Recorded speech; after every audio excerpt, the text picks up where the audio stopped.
السلام علیکم، آداب، میں ہوں محسن اور آپ دیکھ رہے ہیں ورلڈ نیوز۔ آئیے شروعات کرتے ہیں آج کے خبرنامے کی اور نظر ڈالتے ہیں ہیڈ لائنز پر۔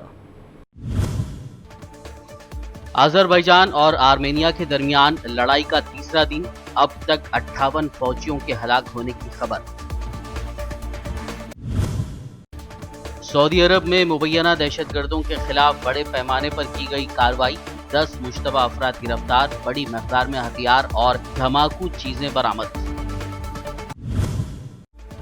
انسانی حقوق کی عالمی تنظیم ایمنسٹی انٹرنیشنل انڈیا نے بھارت میں بند کر دیا اپنا کام کاج، بھارتی حکومت پر پیچھے پڑ جانے کا لگایا سنگین الزام۔ اب بھارت میں گاڑی روک کر سڑکوں پر نہیں ہوگی چیکنگ، مرکزی وزارت روڈ ٹرانسپورٹ اینڈ ہائی ویز کی نئی ہدایات 1 اکتوبر سے ملک بھر میں ہوں گی نافذ۔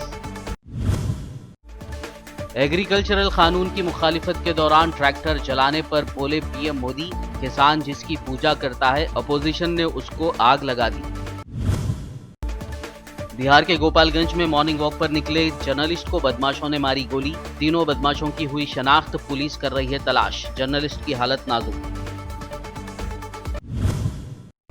اور اب خبروں کی تفصیل۔ آذربائیجان اور آرمینیا کے درمیان جاری لڑائی انتہا کو پہنچ چکی ہے۔ آذربائیجان سے الگ ہونے والے متنازع علاقے ناگورنو قرباخ میں آذری فوج سے جھڑپوں میں 27 علیحدگی پسند جنگجو ہلاک ہو چکے ہیں۔ اس علاقے کے حکام کا کہنا ہے کہ اب تک لڑائی میں ان کے 58 فوجی ہلاک ہو چکے ہیں۔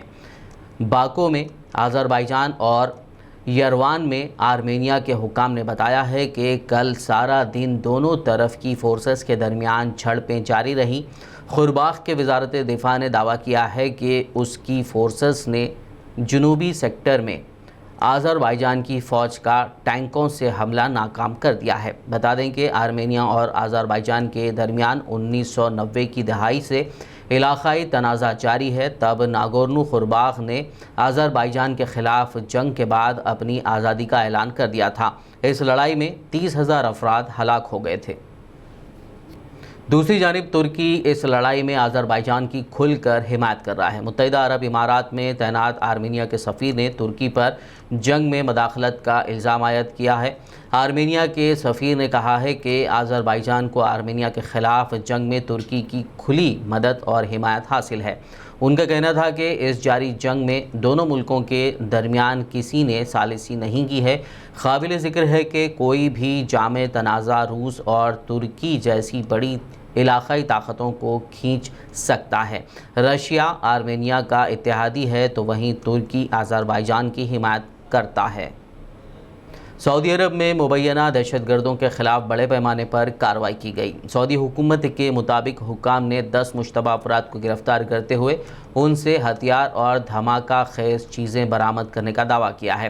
سعودی سیکرٹ ایجنسیوں کے مطابق یہ افراد دہشت گردی کی منصوبہ بندی کر رہے تھے اور ان میں سے 7 کا تعلق ایران کے پاسداران انقلاب سے رہا ہے۔ ان الزامات پر فی الحال ایران کا کوئی رد عمل سامنے نہیں آیا ہے۔ عراق کے سرکردہ شیعہ رہنما مقتدی الصدر کا ایک عرصے کے بعد دھمکی بھرا ویڈیو سامنے آیا ہے۔ انہوں نے خبردار کیا ہے کہ عراق کی موجودہ صورتحال میں سوجھ بوجھ اور دوراندیشی کا مظاہرہ نہ کیا گیا ملک خانہ جنگی کا شکار ہو سکتا ہے۔ ٹویٹر پر پوسٹ کیے گئے ایک بیان میں انہوں نے کہا کہ ملک میں موجود بعض مشکوک گروپ قومی سلامتی کو خطرے میں ڈال رہے ہیں۔ مقتدی صدر نے مزید کہا کہ میں سب کو مشورہ دیتا ہوں کہ قانون اور حب الوطنی کا مظاہرہ کریں ورنہ عراق میں اہل تشیع ایک دوسرے کی گردنیں اڑانے لگیں گے۔ خیال رہے کہ مقتدی صدر کا یہ بیان ایک ایسے وقت میں سامنے آیا ہے جب کل پیر کے روز بغداد کے انٹرنیشنل ایئرپورٹ پر راکٹوں سے کیے گئے حملے میں 2 افراد ہلاک اور 7 زخمی ہو گئے تھے۔ پاکستان میں سیاسی حالات تیزی سے بدلتے جا رہے ہیں۔ پاکستان مسلم لیگ نواز کے صدر اور نیشنل اسمبلی میں اپوزیشن لیڈر شہباز شریف کی منی لانڈرنگ کے معاملے میں لاہور ہائی کورٹ میں ضمانت کی عرضی خارج ہونے کے بعد انہیں گرفتار کر لیا گیا ہے۔ ستمبر کی شروعات میں لاہور ہائی کورٹ نے اس معاملے میں جاری کے مد نظر شہباز شریف کی گرفتاری سے پہلے ضمانت کی مدت بڑھا دی تھی اور ان کی وکیل کو جرا اگلی تاریخ تک مکمل کرنے کی ہدایت دی تھی۔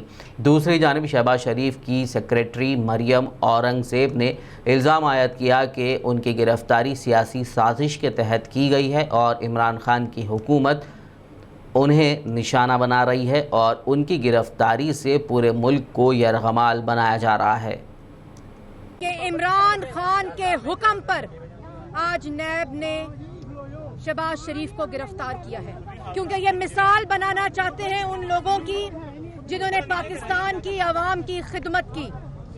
یہ نقصان پہنچانا چاہتے ہیں پاکستان کے آئین کو، یہ نقصان پہنچانا چاہتے ہیں ان لوگوں کو جنہوں نے پاکستان کو ایٹمی قوت بنایا۔ 750 امریکی ڈالر کا ٹیکس چکانے کی خبر پر ٹرمپ کا ری ایکشن آ گیا۔ امریکی صدر ڈونالڈ ٹرمپ نے کہا ہے کہ انہوں نے کئی ملین ڈالر کا ٹیکس ادا کیا ہے۔ ایک بیان میں انہوں نے اخبار نیو یارک ٹائمز کی اس خبر کو مسترد کیا جس میں ان پر برسوں تک کوئی ٹیکس نہ دینے کا الزام لگایا گیا تھا۔ اخبار کے مطابق اس کے پاس 2 دہائیوں یعنی 20 سالوں تک کے دستاویزات موجود ہیں جن میں صدر ٹرمپ کی سینکڑوں کمپنیوں کے بارے میں معلومات ہیں۔ نیو یارک ٹائمز کے مطابق صدر ٹرمپ نے سال 2017 تک 15 سالوں میں کچھ بھی ٹیکس ادا نہیں کیا۔ دنیا بھر میں کورونا وائرس سے مرنے والوں کی تعداد 1 ملین یعنی 10 لاکھ ہو گئی ہے۔ اس بات کی جانکاری امریکہ میں جان ہاپکنس یونیورسٹی نے دی ہے۔ سب سے زیادہ ہلاکتیں امریکہ میں 2 لاکھ کے قریب پہنچ گئی ہیں، برازیل میں 1,40,000 جبکہ بھارت میں 95,000 سے زائد افراد موت کے منہ میں جا چکے ہیں۔ اقوام متحدہ نے ان ہلاکتوں کو ایک افسوسناک سنگ میل قرار دیا ہے۔ دنیا کے مختلف ممالک میں کورونا کی ویکسین بنانے پر کام ہو رہا ہے، تاہم ابھی کوئی مؤثر دوا دستیاب نہیں ہو سکی۔ دنیا بھر میں اس وائرس سے متاثر ہونے والوں کی تعداد تقریباً 33 ملین تک جا پہنچی ہے۔ چین کے ساتھ بھارت کی شمالی سرحدوں پر تناؤ کی صورتحال پر بھارتی فضائیہ کے سربراہ ایئر چیف مارشل RKS بھدوریا نے کہا کہ یہاں کا موجودہ سیکیورٹی منظرنامہ ایک بے چین حالت میں ہے۔ یہاں نہ تو جنگ جیسی حالت ہے اور نہ ہی امن۔ انہوں نے رافیل کی فضائیہ میں شمولیت کی اہمیت پر زور دیتے ہوئے کہا کہ رافیل لڑاکا طیاروں کے آنے سے فضائیہ کو ایک مضبوط اسٹریٹجک صلاحیت حاصل ہوئی ہے۔ ایئر فورس کے سربراہ نے کہا کہ ہماری سیکیورٹی فورسز کسی بھی ممکنہ چیلنج کا مقابلہ کرنے کے لیے پوری طرح تیار ہے۔